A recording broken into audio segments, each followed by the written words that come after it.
Good afternoon, everyone.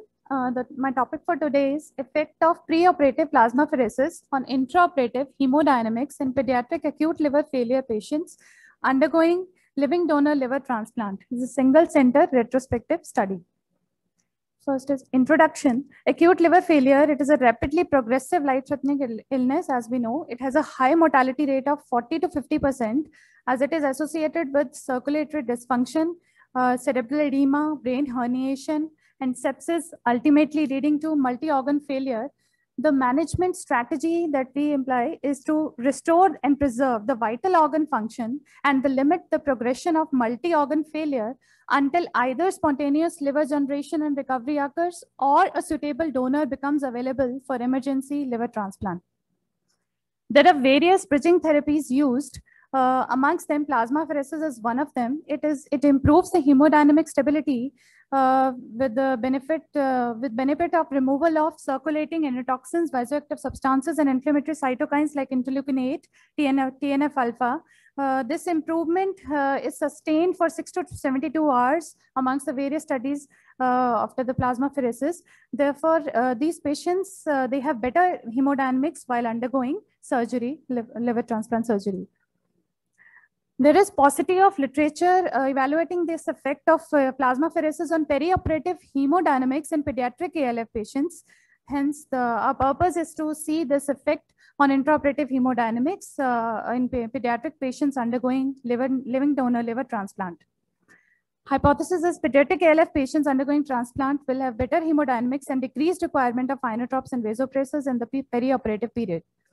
Aims and objectives is our primary objective is to compare the baseline and the shifting doses after living donor liver transplant of vasopressors such as NORAD and vasopressin in between plasmapheresis and non-plasmapheresis group. Secondary objective is to compare the volume administered, the total number of blood and blood products administered, the dose of phenylephrine used, normally we use during reperfusion, and baseline and shifting arterial blood gas changes other than that, and duration of inotropes used post-operatively, and difference in the time of extubations, and also ICU and total length of the hospital stay. The study design is retrospective observations, and the study site is ILBS. Population is it includes all the pediatric acute liver failure patients undergoing LDL, living donor liver transplant from March 2010 to March 2020. Inclusion criteria, it includes all pediatric patients less than 18 years between this duration. And exclusion is the time between, if the time between plasmapheresis and transplant is more than 24 hours, that we are excluding those patients. We are taking within 24 hours. And also acute and chronic liver failure patients, they are also excluded. Only acute liver failure patients are included. And if the data is not available, then also we are excluding them. Now we have recruited around 37 patients of pediatric ALF from March 2010 to 2020. They are assessed for eligibility. Out of them, 1 is excluded due to DDLT, and 4 patients data was not retrieved. So total of 32 patients we have recruited for collection of data, out of which 16 fall in the non-plasmapheresis group and 16 fall in the plasmapheresis group. We have compared all the outcomes. Statistical analysis, all the continuous data will be represented by mean or median, and categorical as percentages analyzed by chi-square, and p less than 0.05 will be taken value as significant. Then results, coming to the results, all the baseline patient characteristics that, such as age, gender, height, weight, BMI, they were all statistically comparable between the two groups, non-plasmapheresis and plasmapheresis. Then all other baseline characteristics such as the varying etiologies, viral, indeterminate, Wilson, drug-induced, they're all compared between the two groups, and there is no significant difference. Then the onset, hyperacute, acute, or subacute, or HE grades, or whether they were mechanical ventilated, they were all compared, and there was no significant difference found between the two groups. Then other baseline characteristics such as investigative parameters, hemoglobin, platelet count, urea, creat, bilirubin, INR, ammonia, and the hemodynamic parameters, NORAD, use of vasopressors, the heart rate, and MAP, they were also compared between the two groups. They were statistically comparable, the two groups. Then in the pre-operative, according to the number of cycles they were administered plasmapheresis, in the group 2 plasmapheresis group, 11 patients, they underwent 1 cycle of plasmapheresis, and 4 patients 2 cycles, and 1 patient underwent 3 cycles. So majority belongs to, they underwent 1 cycle of plasmapheresis. The time between the plasmapheresis was and transplant was around 2 to 22 with a median of 10.5. Then in the pre-operative period, the investigatory parameters just after the plasmapheresis, they were compared between the 2 groups. It was seen that the platelet count and bilirubin and INR and ammonia, they all showed statistically significant difference. Bilirubin, INR, and ammonia was less in the bilirubin, INR, and ammonia was less in the plasmapheresis group. And the hemodynamic parameters, the MAP was also improved in the plasmapheresis group, and there is lesser vasopressor requirement in the plasmapheresis group. Then in the intraoperative period, the baseline OT vitals, among that, the heart rate and MAP, they were statistically similar, but the use of vasopressors was reduced in the plasmapheresis group with a statistically significant difference. And the pH, bicarb, and lactate, they are all statistically similar between the 2 groups. Then amongst the shifting parameters, the heart rate, MAP, they were all statistically similar, and the use of inotropes and vasopressors, that was less. There is lesser requirement in the plasmapheresis group, and pH, bicarb, and lactate, they all were statistically similar.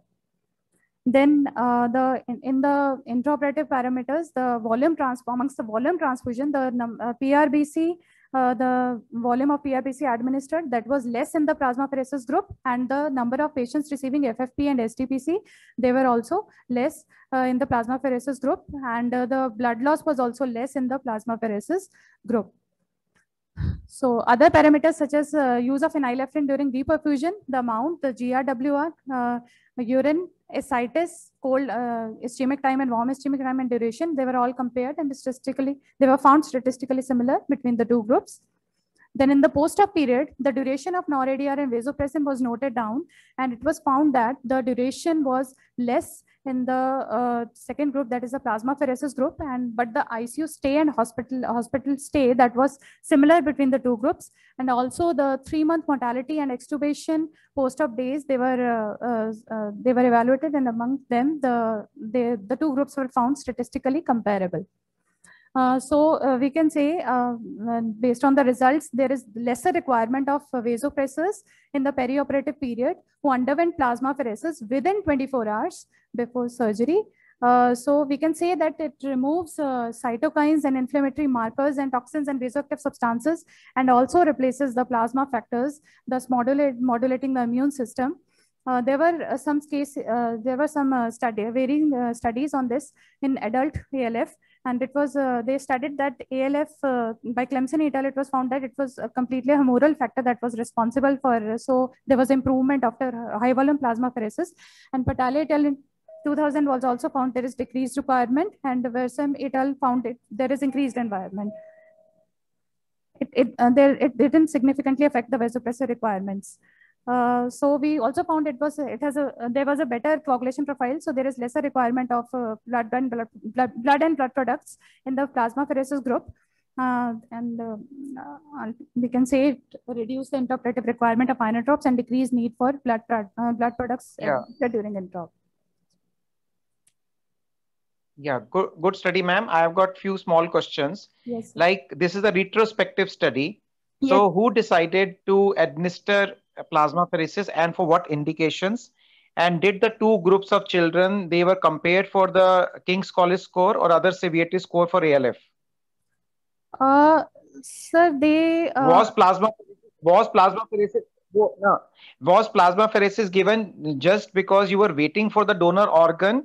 Yes, or it was given by design? No, sir.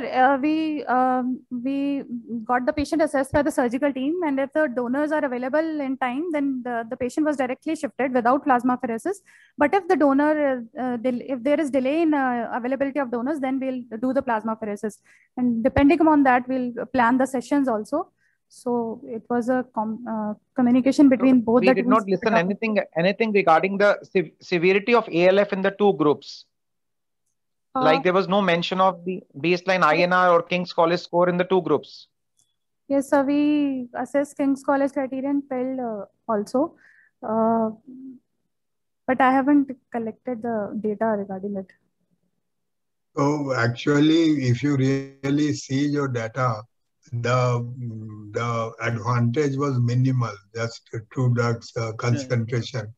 So, so what will be your policy now after you have done this study? What the policy recommendation you will give? So plasmapheresis helps, but till a certain duration it helps, and after that the map again started deteriorating.